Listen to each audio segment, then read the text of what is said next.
Pozdrav svima, u ovom tutorialu objasnit ćemo osnove verzioniranja pomoću Gita. Prva stvar koju želim ovdje naglasiti je razlika između Gita i na primjer GitHuba. Git je aplikacija. Git se vrti na računalu lokalno kod korisnika i on se može koristiti bez prisustva interneta. Sve se u Gitu može verzionirati bez da je uopće se spoji na internet, ali većina ljudi najčešće koristi nekakav hosting servis da bi podigli svoj kod na net. To je najčešće GitHub, GitLab ili Bitbucket. Postoje i drugi servisi koji se mogu koristiti, ali poanta je da Git je uvijek lokalna aplikacija. Mi ćemo u ovom tutorialu pokazati primjere na koji način se koristi Git.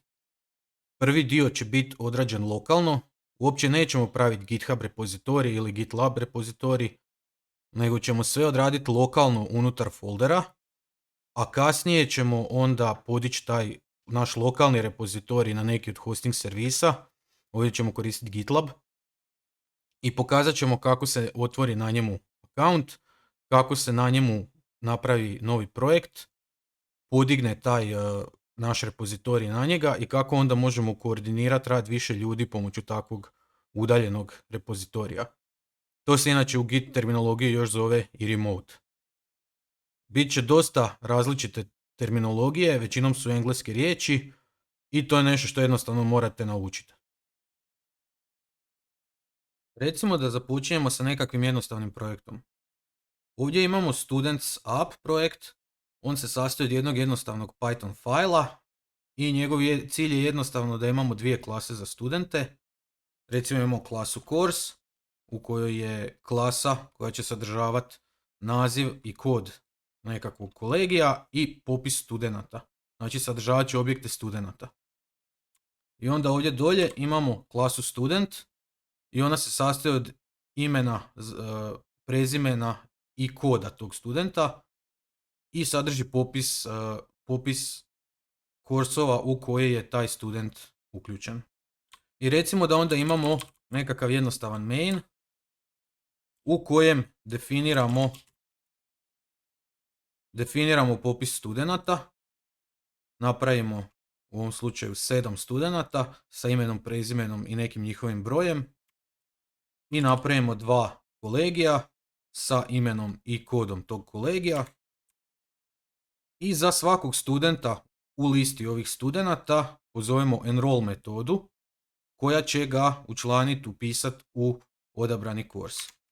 Recimo da u ovom početnom primjeru radi jednostavnosti koristimo iz ovog popisa gore courses, odabiremo random izbor. I onda na kraju za svaki kurs u popisu kursova pozivamo metodu print. Ta metoda doslovno ispisuje naziv kursa i ispisuje popis studenata koji su učlanjeni u taj kurs. Recimo da sad želimo početi verzionirati ovaj naš projekt. On se sastoji od jednog fajla i nalazi se sve unutar jednog foldera. Ali to nas ne sprječava da za njega koristimo Git. Onda možemo otići u terminal gdje se nalazi taj projekt.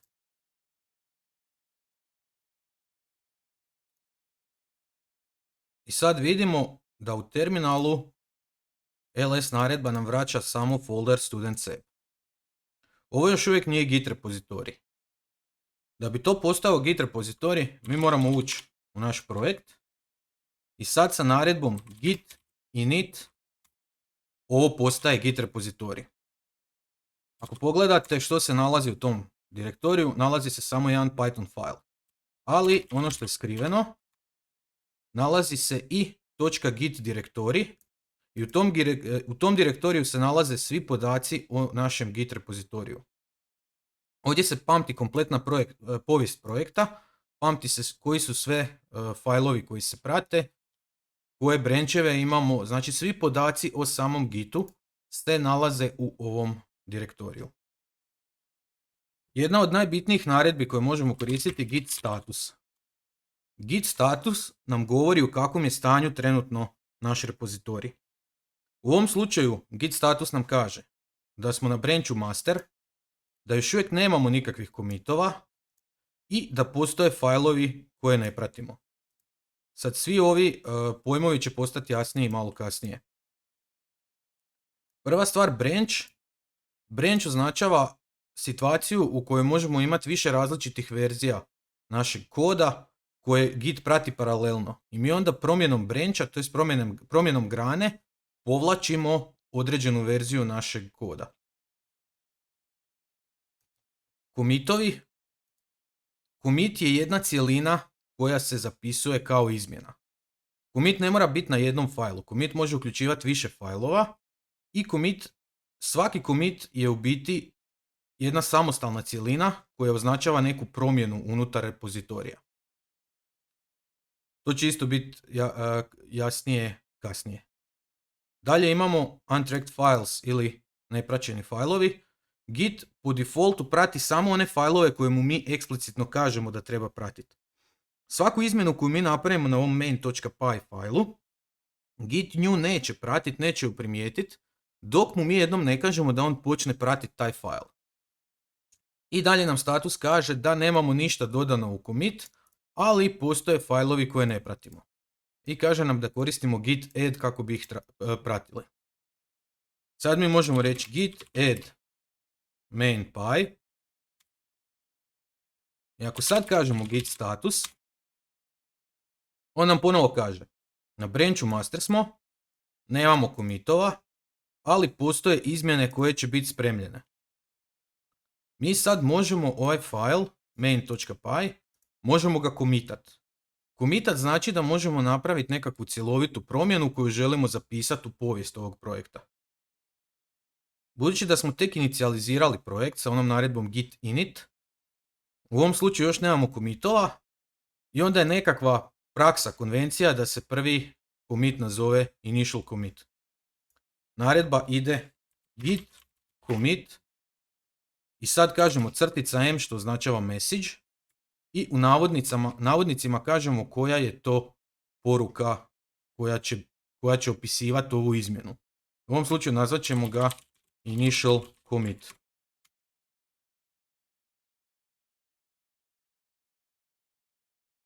Sad dobivamo odgovor Gita koji kaže napravio je initial commit, jedan file je izmijenjen i postoji 48 izmjena na njemu. I jedan file je promijenjen. Moguće je da će umjesto ovoga pojaviti se error.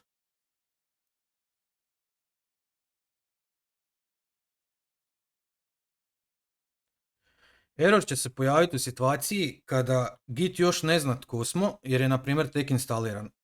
Rekli smo da je Git lokalna aplikacija, lokalni program koji se nalazi na vašem računalu. Tako da neovisno da li imate GitHub account ili GitLab ili bilo što, vi Gitu morate reći tko ste. I budući da se svaki commit koji napravimo prati prema imenu i e-mailu, moramo mu eksplicitno reći koje je naše ime i koji je e-mail. Recimo da smo sad u situaciji u kojoj Git još ne zna tko smo. Ako smo tek instalirali Git na računalo, u tom slučaju ako pokušamo commitat, on će nas obavijestiti da on ne zna ko smo. Recimo ako kažemo git status, da smo tek napravili Git repozitorij i on kaže postoji main.py file. Mi ga dodamo i sad želimo commitat. Kažemo git commit initial commit. Kao što smo rekli, ovo je nekakva standardna poruka koja se piše za prvi commit. I sad nam Git kaže, ja ne znam tko si ti, molim te reci mi tko si. Imamo ove dvije naredbe koje nam Git ponudi i on će u biti u onom .git folderu sebi zapisati za ovaj repozitorij koji je email autora i koji je name autora. Ovo će biti nekakav nick koji će se pratiti za svaki commit. Imamo ovdje ovaj switch global. Taj switch nam govori da to napravi za sve Git repozitorije na računalu.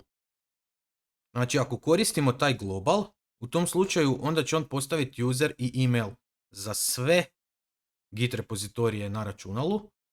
Mi dalje možemo za svaki repozitorij eksplicitno reći da je neko drugi user i email, ali ovo ćete koristiti u slučaju ako, na primjer, radite kod kuće i samo vi koristite to računalo i onda kažete git config global i onda ne morate u svakom repozitoriju upisivati tko ste. Dok, na primjer, ako koristite git na računalima na fakultetu, u tom slučaju puno studenata još koristi ta računala i onda je dobro koristiti samo git config username bez global, zbog toga što onda podešavate samo za svoj repozitorij, pa se neće dogoditi da neko drugi u nekom drugom projektu komita sa vašim imenom i e-mailom. Bitno je naglasiti da je to samo tekst koji je upisan u tom .git folderu, tako da nije ništa strašno ako i ostanete sa global, ali mi ćemo ovdje koristiti situaciju u kojoj nećemo postaviti globalno. Znači mi ćemo sad postaviti svoj username i user email samo za ovaj repozitorij. Rećemo git config username, git config user email,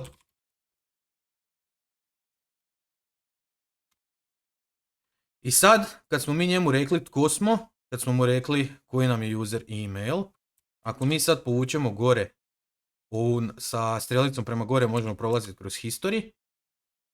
Ako povučemo git commit _m initial commit, on nam sad kaže da je napravio novi commit. Kaže, ovo će biti root commit, znači to će biti nekakav korijenski commit, dakle će se nastavljati svi ostali commitovi u ovom projektu. Napravljen je na branchu master.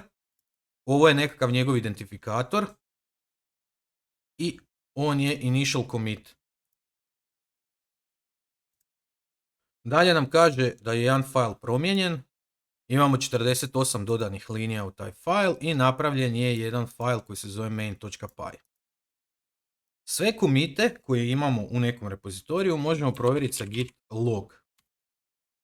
Sa git log dobijemo popis svih commitova i sad možemo vidjeti ovdje da imamo taj naš prvi commit, initial commit, u vrijeme u koje je napravljen, ko je autor, znači ovdje vidimo taj name i email koji smo definirali ovdje gore. I vidimo ovaj veliki identifikator. Ovo je u biti naziv komita. Svaki komit dobije takav veliki identifikator. To je SHA-1 hash, ali nećemo sad ulaziti u to. Ako neko ne zna šta je to hash, poanta je samo da će on uvijek biti jedinstven. I preko njega možete se vratiti na bilo koju izmjenu kako je izgledao repozitorij u tom trenutku. Ako trebate izvući takvu nekakvu izmjenu, budući da mu je to ime, on je dovoljno pametan da ako mu date prvih par znakova, da on preko njih može jednoznačno odrediti koji je to commit, on će znati povući taj commit za vas.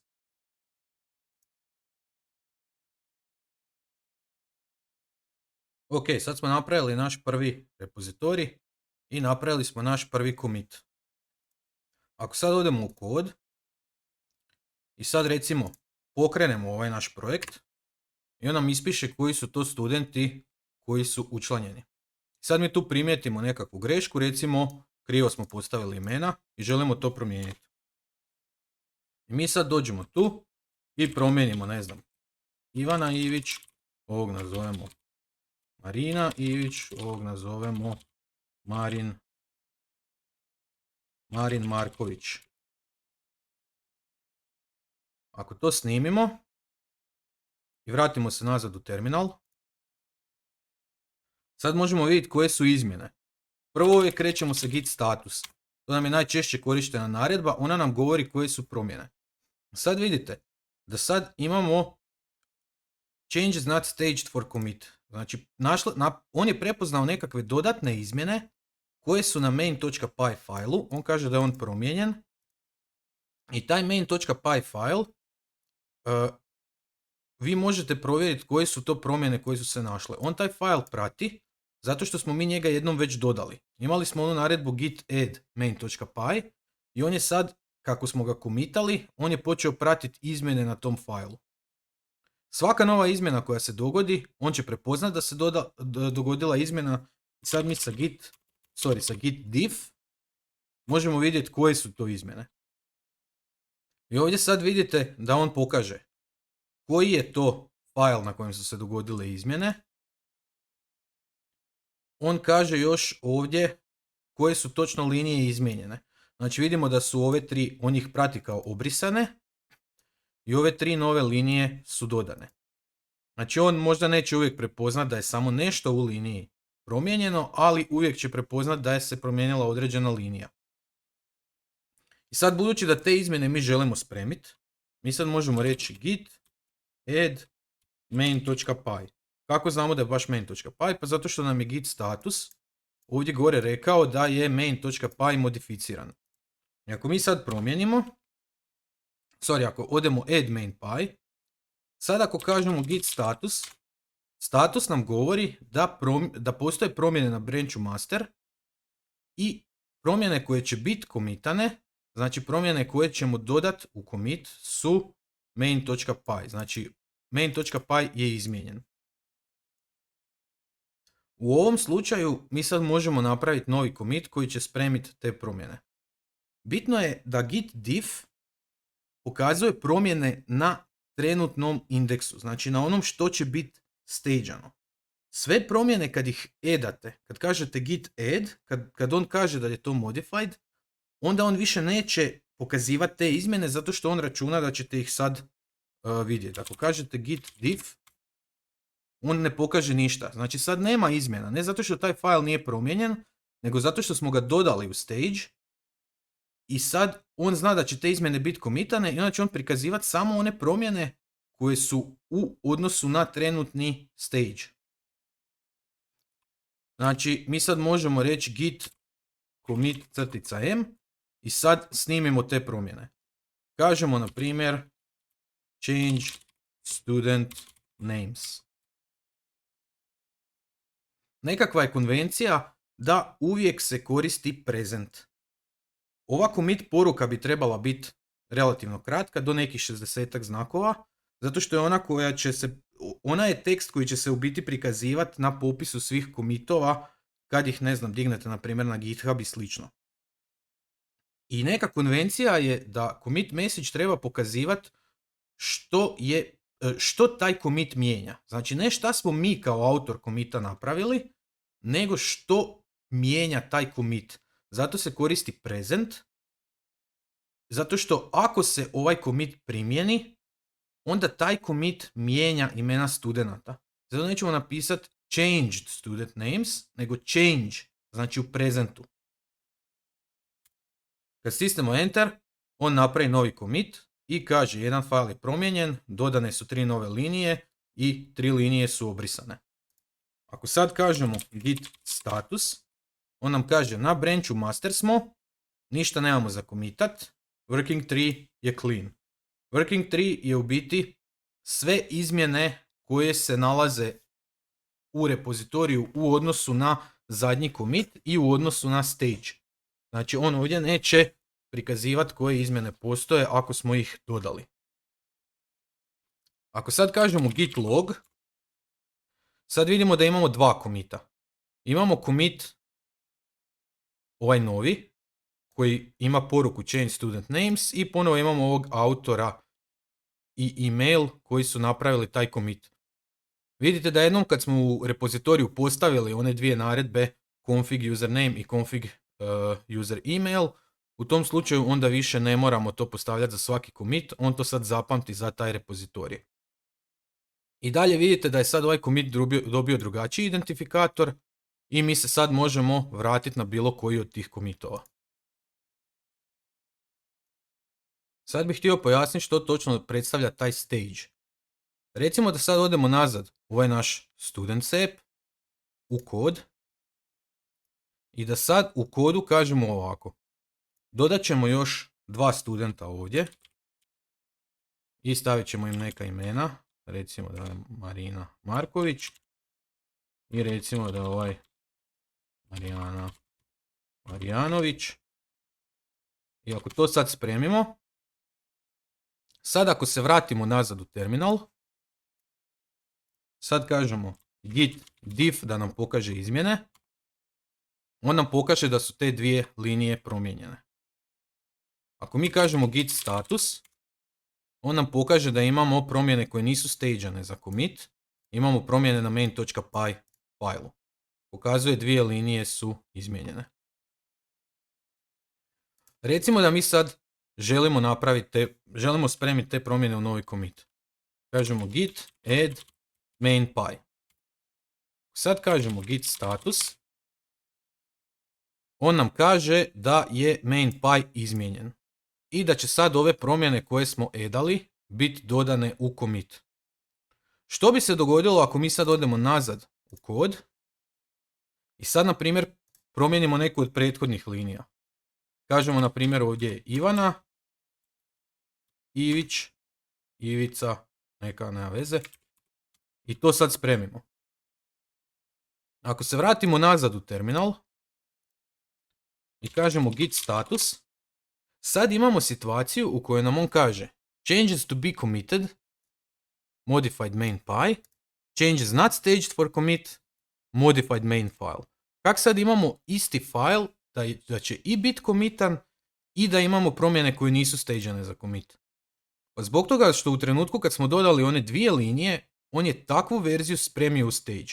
Ako mi sad kažemo git status, ako kažemo git diff, on nam pokaže samo ovu izmjenu. Pokaže nam da smo obrisali ovu liniju Ivan Ivić i da smo stavili Ivana Ivica. I ovo je sad odvojena izmjena od one prethodne. Zato što smo mi u trenutku kad smo samo dodali ona dva studenta, mi smo u tom trenutku pokrenuli onu naredbu git add, koja je ovdje gore. Git add main py. Nakon toga smo imali dodatnu izmjenu i sad ova dodatna izmjena nije spremljena u stage. Ona neće biti spremljena. Mi sad ili možemo dodati i tu izmjenu isto, ili ako to čak ne želimo, mi možemo sad commitati samo one dvije prethodne izmjene. Možemo reći git commit _m add to students. I pogledajte, on kaže dvije linije su izmijenjene, dvije linije su dodane. To su ona dva studenta koja smo dodali jer smo u tom trenutku dodali ovaj main py u stage, a rekli smo da ovaj diff prati samo razlike od trenutnog stanja direktorija i onoga što je dodano u stage. Ako nemamo nikakvih izmjena, logično da je tad stage zapravo isto stanje kao što je bilo na prošlom commitu. I to nam je sad tako. Ako sad kažemo git status, vidimo da nemamo ovu situaciju kao što smo imali gore, gdje imamo isti file i bit će commitan i nije stagean za commit, nego imamo samo situaciju u kojoj nemamo promjene stageane za commit. I mi sad možemo reći, na primjer, git diff, i sad vidimo da imamo samo tu jednu izmjenu. Zbog čega? Zato što je ona prethodna izmjena koja je dodavala dva studenta već commitana. Ono što mi sad možemo napraviti, mi možemo reći git add main py, git status, sad će biti samo taj main py commitan, vidite da je zelen, kažemo git commit _m change student details, kažemo git status i sad ponovo vidimo da nemamo ništa za commitat, da smo na branchu master working tree clean. Sad kažemo git log, sad imamo 4 commita. Ovaj ovdje commit nam pokazuje da smo dodali dva nova studenta, to je ona poruka koju smo rekli. I stvarno u tom commitu mi smo samo dodali ta dva studenta. Ovog trećeg studenta kojeg smo izmijenili, kojem smo promijenili ime i prezime, njega smo dodali u idućem commitu. Znači vi čak možete raditi izmjene, odvajati izmjene na istom failu, razdvojiti u više commitova. U ovom slučaju smo sad to promijenili i sad ćemo pokazati što u situaciji kad želimo napraviti promjene na više failova. Recimo da se vratimo nazad u kod. I sad ovdje u istom failu imamo klasu course i klasu student. Što sad ako radi dobre organizacije ovog repozitorija mi želimo razdvojiti ove dvije klase, staviti ih u vlastite failove. Pa mi bi mogli, na primjer, napraviti novi folder koji će se zvati, classes. I sad u tom classes folderu napravimo student py i napravimo course py. I sad ovu klasu course, nju obrišemo i spremimo ju u course py, dok ovu klasu student, nju obrišemo i spremimo ju u student py. Ok, sad u student py imamo klasu student, u course py imamo klasu course i ovdje u glavnom fajlu imamo u glavnom fajlu main.py imamo samo ovaj naš main. Sad recimo da, ajde obrisat ćemo višak ovih linija, ovo spremimo. I sad ako ovo pokrenemo, vidjet ćemo da imamo nekakav error. Recimo da mi sad želimo importat ove dvije klase. Znači import classes course. U biti rećemo from classes course import course i from classes student import student. I potreban nam je još jedan dodatan file koji se zove init.py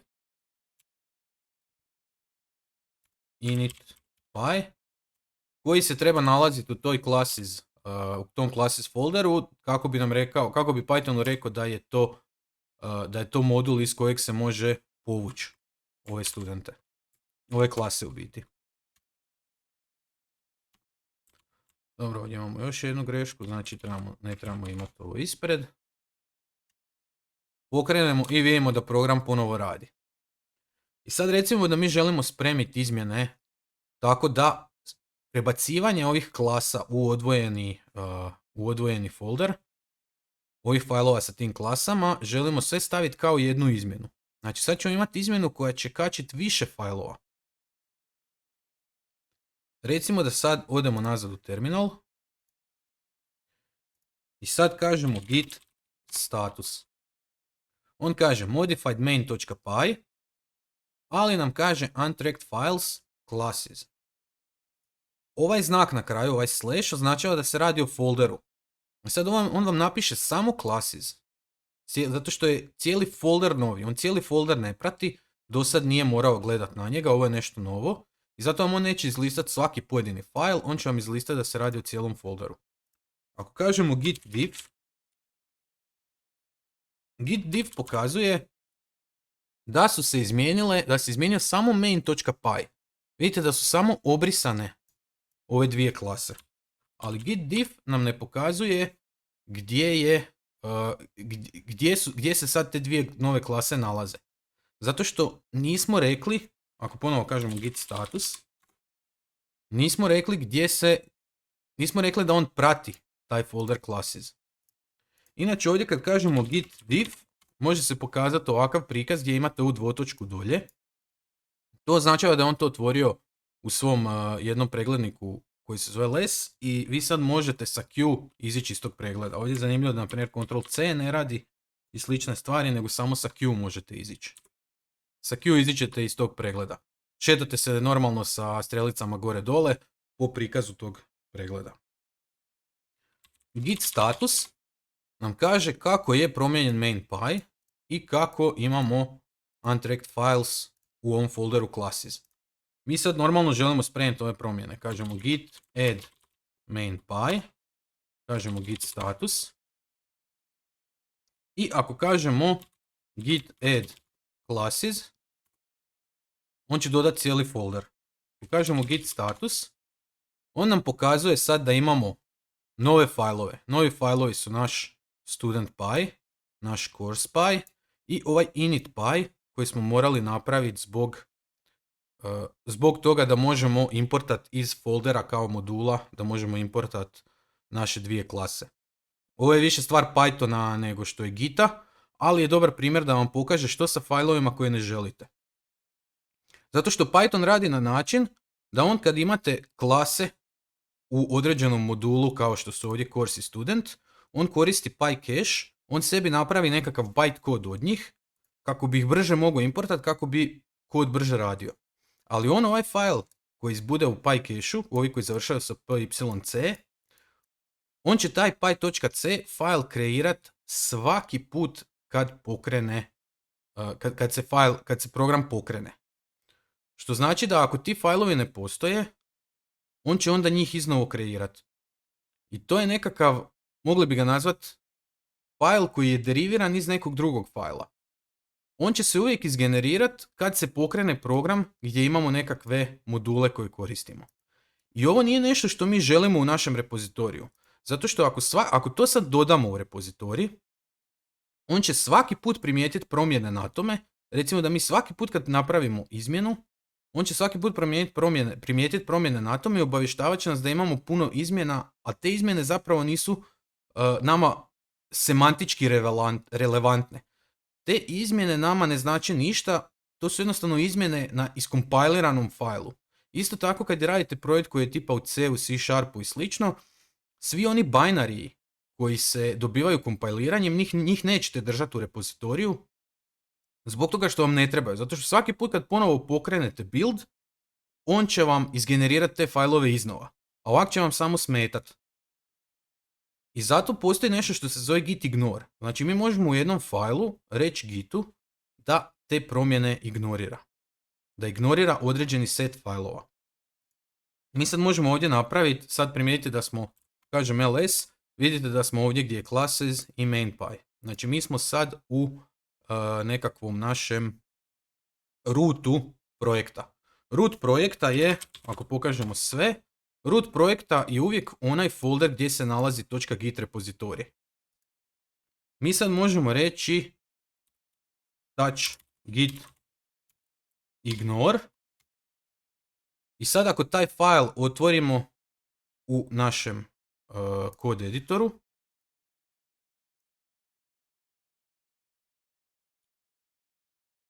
vidite da ovdje sad imamo git ignore.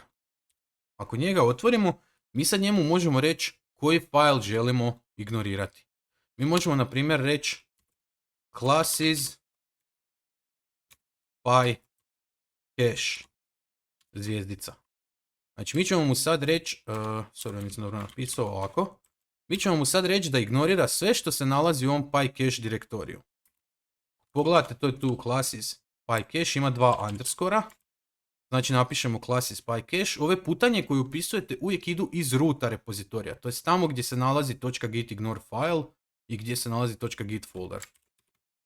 Ako ovo spremimo i ako se vratimo u terminal,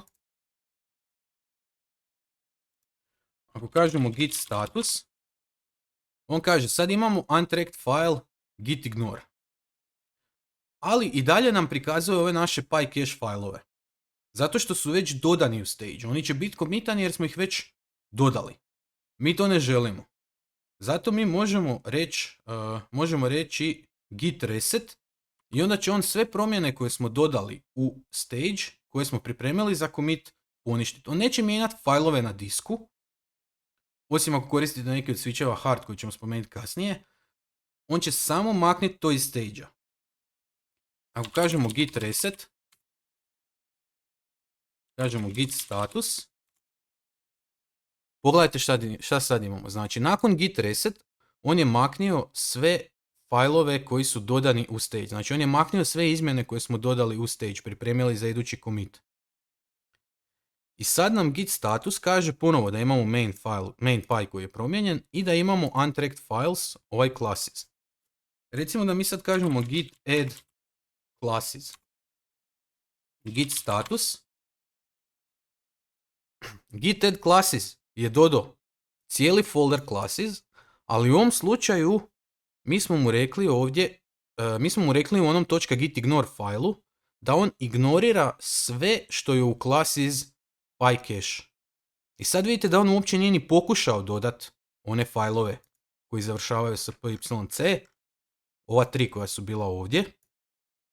On ih uopće nije ni pokušao dodat, on ih je odignorirao jer smo mu to rekli u ovom git ignore failu.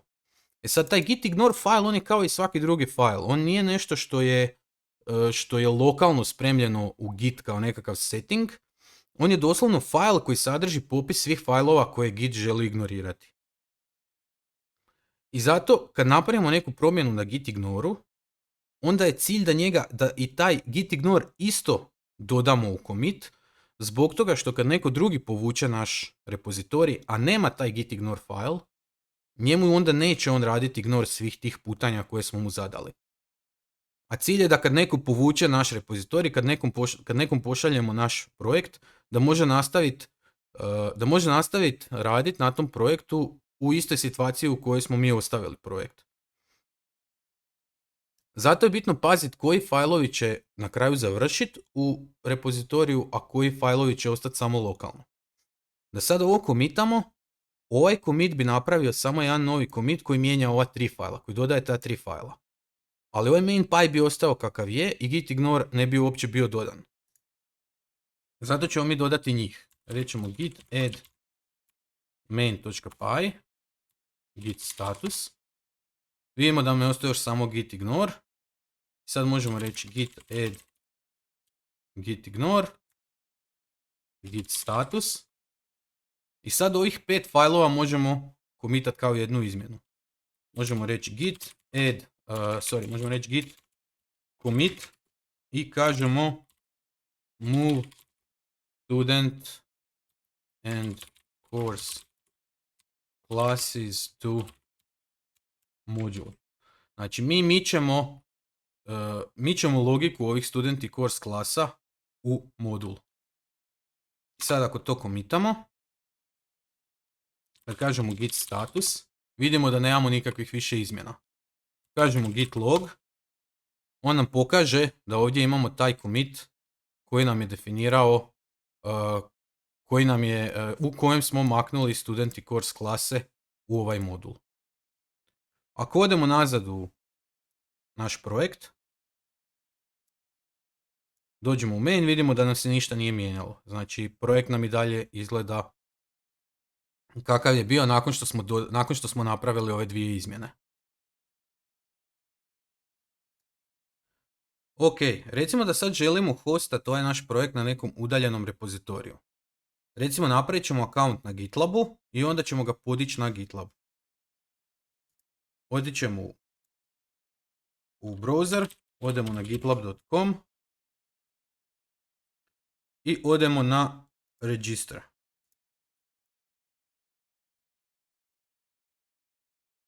Odemo na register i tu sad kažemo koje nam je, kažemo naše podatke. Znači,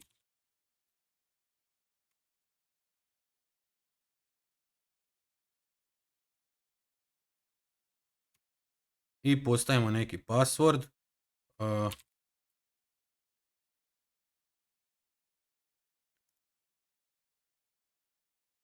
Dobro, sad mi je čisti ovaj terminal, pa kaže da moram provjeriti da nisam robot, ali nakon što se registriramo, on će nas pitati, na primjer, ovako nešto, jesam ja software developer, kažem koristim samo ja, koja mi je grupa, ovo za grupu uopće ne morate ispunjavati, odete samo na gitlab.com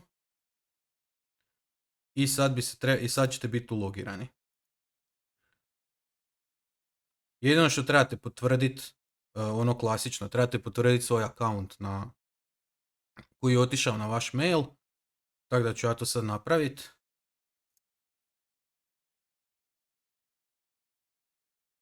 Ok, sad kad smo uspješno konfirmali email adresu, GitLab nam sad više ne pokazuje nakon refresha onu poruku i sad možemo napraviti naš udaljeni repozitorij.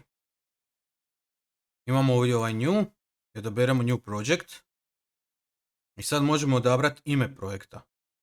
U ovom slučaju ime projekta možemo staviti, na primjer, ne znam, students, i on će nam automatski ovdje ponuditi slug, to će onda generirati taj slug i ovaj URL koji je sa našim nikom će nam onda generirati našu adresu na kojoj će se nalaziti projekt. Možemo staviti neki description, ali optional. I sad možemo staviti da je projekt privatan ili da je javan. Ovisno o tome da li je privatan ili javan, ovisi da li moramo biti ulogirani da bi uopće mogli vidjeti taj kod. Znači ako stavimo privatan, onda samo mi i korisnici kojima eksplicitno dodamo pristup mogu vidjeti taj repozitorij.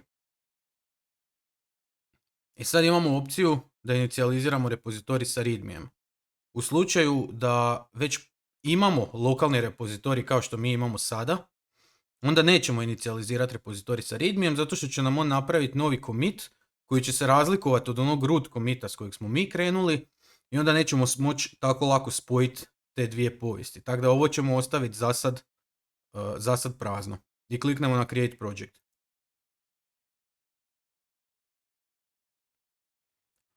I sad nam je GitLab napravio naš novi projekt.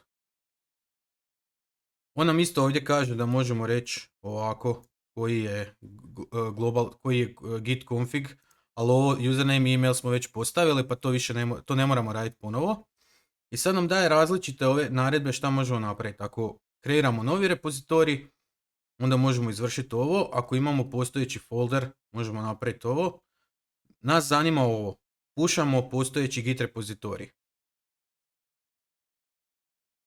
Ova prva naredba, ulazimo u postojeći repozitorij. Mi u onom našem terminalu se već nalazimo u našem repozitoriju. Druga naredba nam radi preimenovanje nekog već postojećeg udaljenog repozitorija. U ovom slučaju ne želimo to zato što nemamo udaljeni repozitorij. Radili smo samo na našem računalu. Znači sve izmjene, cijeli repozitorij nalazi se samo na našem računalu. Ono što ćemo mi napraviti, mi ćemo dodati origin, znači git remote add origin i ovo je putanja do našeg repozitorija.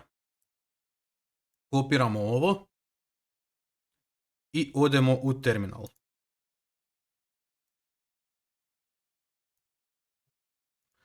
Sada u terminalu možemo pastati ovu naredbu.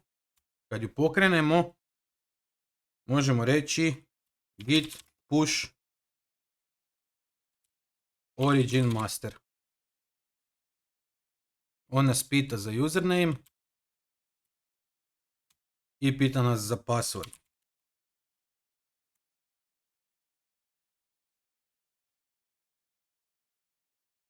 I sad je naš kod podignut na GitLab.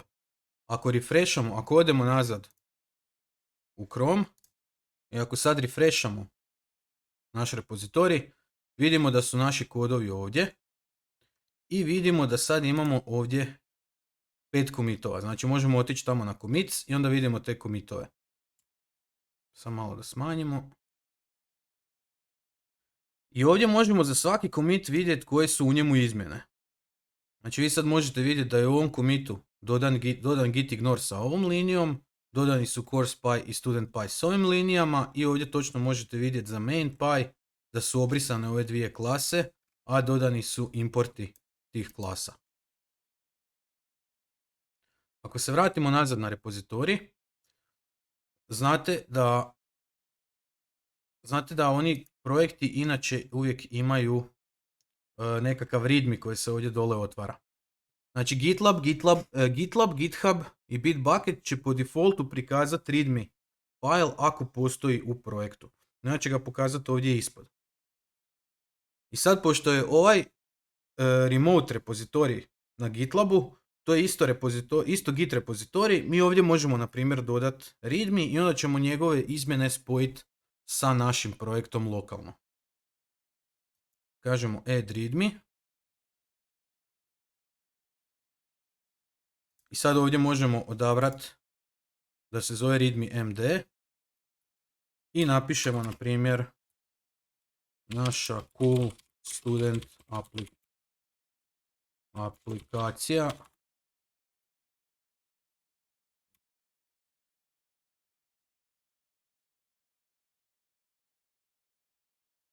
Kad scrollamo dole, svaku izmjenu koju napravimo unutar GitLabovog sučelja moramo napraviti commit koji opisuje tu izmjenu. U ovom slučaju direktno na masteru ćemo napraviti ovu izmjenu gdje pravimo readme md i sad ćemo commitati ove promjene.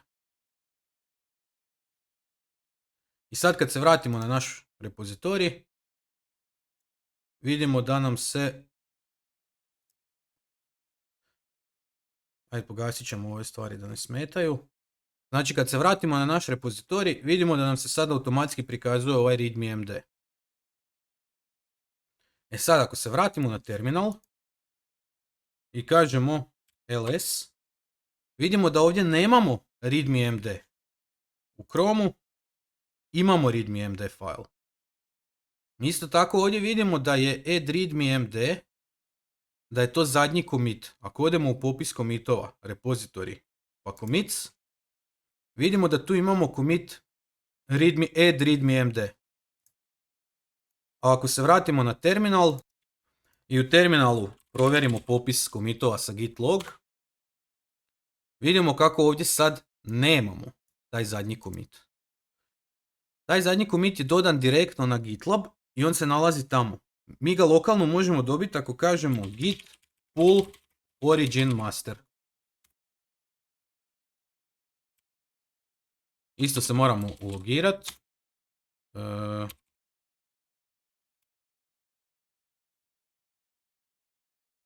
I pogledajte sad, on je sad povukao je, znači kaže, pronašao je određene objekte, povukao je branch master, spojio ga je sa origin master. Origin je znači taj remote repozitorij na kojem se nalazi na GitLabu naš repozitorij. Mi možemo imati više remotova, ali po defaultu onaj osnovni sa kojeg klonirate i onaj osnovni na koju inače šaljete, najčešće zovemo origin. To je jednostavno neka konvencija. Jednako kao što je konvencija da se početni defaultni branch zove master. I sad vidimo da nam je došao readme md file i ako sad kažemo ls, vidimo da sad imamo i readme md file u našem repozitoriju lokalno. Zato što smo ga povukli sa GitLaba.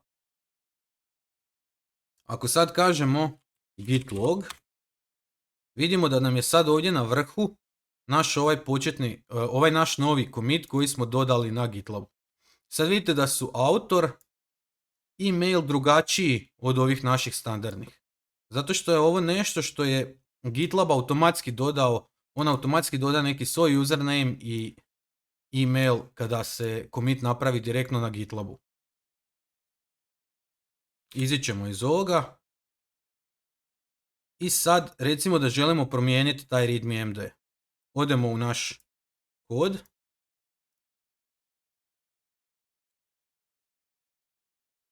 I tu sad imamo naš readme md. U njega otvorimo. I sad mi tu možemo napisati nekakav tekst. Kažemo još neki dodatni paragraf. Spremimo i odemo nazad u terminal i kažemo git status. Vidimo da nam sad on prati promjene na readme md, iako ga nismo do sad eksplicitno edali, upravo zbog toga što je on je dodan negdje dalje. On je dodan na onom commitu koji je napravljen preko samog GitLaba. Što znači da će Git pratiti izmjene na svim failovima koji su bar jednom dodani bilo gdje unutar repozitorija. Ako netko od vas doda neku izmjenu i na tom repozitoriju radi neko drugi, na svom računalu svi failovi koji je ovaj prvi dodao će biti praćeni i on će primijetiti sve izmjene koje se dogode na tim failovima. Ako kažemo git div, vidimo da imamo dvije izmjene. Znači imamo ovaj neki testni paragraf. Ovdje je izmjena to što nismo imali onaj \n na kraju, nismo imali new line na kraju linije. Sad pošto smo udarili par entera da možemo napisati drugi paragraf, dovoljno je taj jedan znak, čak i ako ga vi ovdje ne vidite, dovoljno je da on njega prepozna kao promjenu na liniji i onda zato on smatra da je ova linija obrisana, a ova linija je dodana. I mi sad možemo reći ponovo, možemo reći git add readme.md, git status,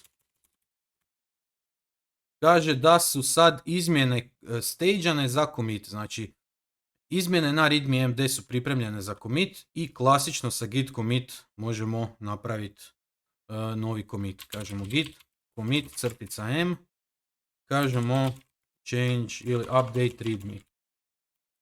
Update readme. Ako kažete git log, sad vidite nešto zanimljivo. Ovdje sad imate nešto što nismo imali do sad, a to je ovaj origin master. On prati na kojem commitu se nalazi GitLab. Znači na kojem commitu se nalazi remote.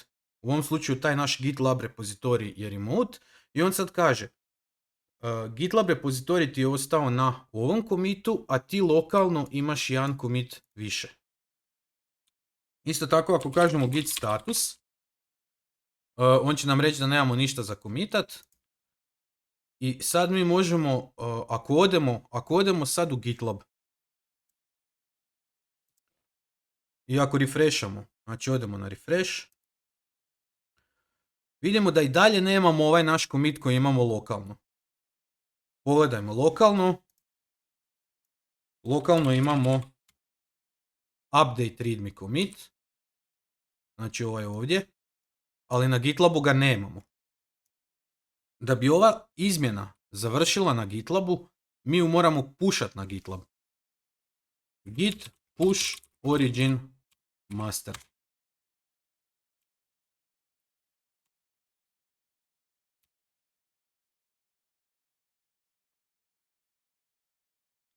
I ako sad odemo na GitLab i lupimo refresh, vidimo da sad na GitLabu imamo naš update readme.